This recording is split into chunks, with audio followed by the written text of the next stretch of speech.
হ্যাঁ সুরা, তুই আর উঠাস নাই, সকাল 9টা বাজে গেছে, ওঠ। আব্বা, রাত 2টা পর্যন্ত মোবাইল আর ফ্রি ফায়ার খেলছিলাম। এখন তো ঘুম থেকে উঠতে পারতেছি না, চোখ তো মেলতেই পারতেছি না। কি, তুই রাতে একটা পর্যন্ত মোবাইল টিপস? তারা তোর মজা দেখাইতাছি। হে সকিনার মা, এদিকে আয়। কই তুই? কি হয়েছে, চিল্লাইতেছেন কেন? তোর ভূতের অবস্থা। আব্বা, ঘুমে একটু চোখটা কেমন জানি উল্টা পুল্টা বলতে আছে, এগুলো না আমি উঠতে আছি, দাঁড়ান।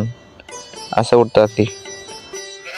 ও আচ্ছা, বাজারে গিয়ে কিছু বাজার টাজার করে নিয়ে গিয়ে যা, আর 1 কেজি আলু আনবি, পাখি লেখায় লবি আমার নামে। আচ্ছা যা। আচ্ছা আপা, যাইতে আছি। একটু পরে ঘুম থেকে উঠতে তারপর পরে যাইতে আছি, মুখ টুক দিয়ে ফ্রেশ হইয়া। হয় সকিনা, পোলারে বাদ দিয়ে যা, ওই বাজার বাটা মরে, তাড়াতাড়ি বাদ দিয়ে যা রে। ওকিলায়, কই তুই? আচ্ছা, আইতাছি, দিতেছি বাদ। আমার একটা পান দিয়ে যা বানিয়ে।